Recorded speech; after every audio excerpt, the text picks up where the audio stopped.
पश्चिम बंगाल में 2026 का विधानसभा चुनाव अभी थोड़ा दूर है, लेकिन राजनीतिक माहौल पहले से ही गर्म होने लगा है। टीएमसी और बीजेपी के बीच इस समय जो नया विवाद उभरा है, वो किसी साधारण राजनीतिक मुद्दे से कई ज्यादा गहरा है। ये विवाद उन 35 मुस्लिम जातियों के इर्द गिर्द घूम रहा है, जिन्हें कई साल पहले पश्चिम बंगाल की राज्य सूची के अंतर्गत ओबीसी श्रेणी में शामिल किया गया था।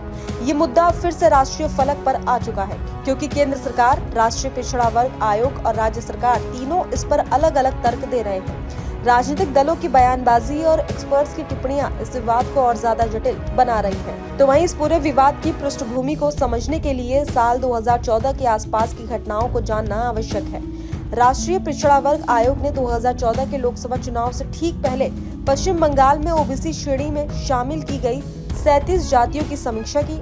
आयोग ने पाया कि इन 37 जातियों में से 35 मुस्लिम समुदाय से थी। ये आंकड़ा सामने आते ही अनेक सवाल खड़े हुए कि क्या ये समावेश सामाजिक और आर्थिक आधार पर किया गया था या इसके पीछे राजनीतिक मंशा प्रमुख थी। आयोग ने अपनी रिपोर्ट जनवरी 2025 में केंद्र को भेजी थी और सामाजिक न्याय मंत्रालय ने ये साफ किया था कि संविधान के 102वें संशोधन के बाद किसी भी समुदाय को ओबीसी सूची में जोड़ने का अंतिम अधिकार संसद के पास है। आयोग के सुझावों के अनुसार राज्य सरकारें केवल प्रस्ताव भेज सकती हैं, लेकिन अंतिम फैसला केंद्र को लेना होता है। और यहीं से टीएमसी और बीजेपी का नया टकराव शुरू होता है। बीजेपी का आरोप है कि ममता बनर्जी ने अपने वोट बैंक को मजबूत करने के उद्देश्य से 2014 के आम चुनाव से कुछ समय पहले इन मुस्लिम जातियों को ओबीसी श्रेणी में शामिल कराया। उनका कहना है कि 37 में से 35 जातियां एक ही धर्म विशेष से कैसे हो सकती हैं, जबकि आरक्षण का सिद्धांत सामाजिक और आर्थिक पिछड़ेपन पर आधारित होता है, न कि धार्मिक पहचान पर। कई बार हाईकोर्ट में भी इस पर सवाल उठे कि क्या ओबीसी सूची में शामिल किए जाने वाले समुदायों का मूल्यांकन वैज्ञानिक और पारदर्शी तरीके से हुआ था। तो वहीं राजनीतिक एक्सपर्ट्स बताते हैं कि विवाद महज प्रशासनिक प्रक्रिया का हिस्सा नहीं है, बल्कि एक गहरी राजनीतिक खाई का परिचायक है।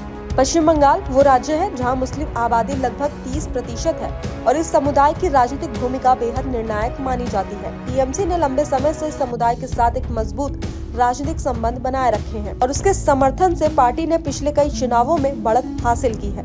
ऐसे में इन जातियों को ओबीसी सूची में शामिल करना एक राजनीतिक रणनीति का हिस्सा भी माना गया है। तो वहीं ये केवल संयोग नहीं था कि ज्यादातर शामिल की गई जातियां मुस्लिम थी, बल्कि ये समुदाय के भीतर प्रभाव बढ़ाने का सुनियोजित प्रयास था। तो वहीं उधर टीएमसी का कहना है कि उन्होंने किसी धार्मिक पहचान के आधार पर नहीं, बल्कि सामाजिक आर्थिक पिछड़ेपन के आधार पर इन समुदायों को ओबीसी में शामिल किया गया। पार्टी का ये भी दावा है कि केंद्र सरकार ये मुद्दा चुनाव से पहले हवा में उछाल रही है, ताकि राज्य में ध्रुवीकरण पैदा किया जा सके। ममता बनर्जी ने कहा कि केंद्र का उद्देश्य पश्चिम बंगाल की सामाजिक एकता को बाधित करना है और ये पूरा विवाद राजनीतिक प्रेरित है। टीएमसी का तर्क है कि जिन जातियों को शामिल किया गया वे पारंपरिक रूप से आर्थिक रूप से कमजोर समूह से आती हैं, जैसे दर्जी, बढ़ई, नाविक, कसाई, नाई, मछुआरे, मोची आदि, और इन्हें धर्म के नाम पर बांट कर देखना अनुचित है। लेकिन विवाद इससे समाप्त नहीं होता। इन जातियों की सूची के सामने आने के बाद विपक्ष का सवाल ये है कि अगर राजनीतिक लाभ न होता तो राज्य सरकार क्यों इतनी बड़ी संख्या में केवल एक धर्म विशेष की जातियों को शामिल करती। राजनीतिक एक्सपर्ट्स का मानना है कि आरक्षण का मुद्दा हमेशा से राजनीतिक धरातल पर बेहद संवेदनशील रहा है। जब किसी समुदाय को आरक्षण मिलता है तो अन्य समुदायों में असंतोष पैदा हो सकता है और यही वो पहलू है जिसे बीजेपी इस समय जोर शोर से उठा रही है। तो वहीं बहस का एक और महत्वपूर्ण आयाम इस दावे से जुड़ा है कि पश्चिम बंगाल में अवैध घुसपैठ की समस्या लगातार बढ़ रही है। इससे राज्य की जनसांख्यिकी और राजनीतिक गतिशीलता प्रभावित होती है। कुछ रिपोर्ट्स और दावों के अनुसार जब एनआरसी और नागरिकता से संबंधित मुद्दे चर्चा में आए तो कई अवैध प्रवासी नेपाल की ओर चले गए। नेपाल में मुस्लिम आबादी के आंकड़ों में अचानक वृद्धि होने का दावा भी इस बहस को और जटिल बनाता है। तो वहीं टीएमसी की चिंता इस बात से भी है कि जिन जातियों को ओबीसी में शामिल किया गया उनमें से कई बड़ी संख्या ऐसे लोगों की न हो जो नागरिकता प्रक्रिया के दायरे में शंका के घेरे में आए। अगर ऐसा हुआ तो ममता बनर्जी को राजनीतिक नुकसान हो सकता है।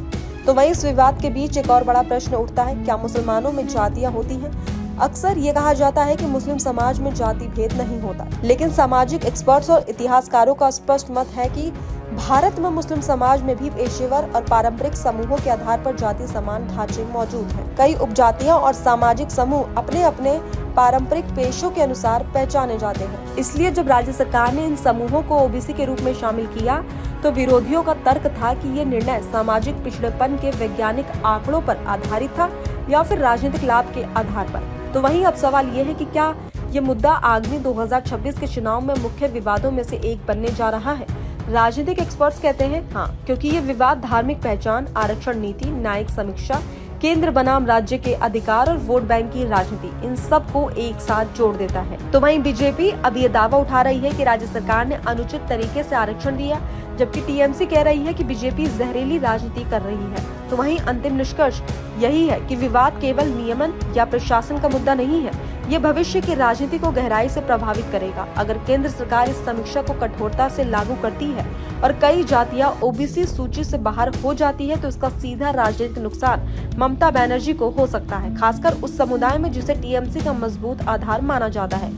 दूसरी ओर अगर समीक्षा में कोई बड़ा बदलाव नहीं होता तो बीजेपी इसे चुनावी मुद्दा बनाए रखने की कोशिश कर सकती है। अंततः इस विवाद का भविष्य आने वाले महीनों में राजनीतिक दिशा तय करेगा।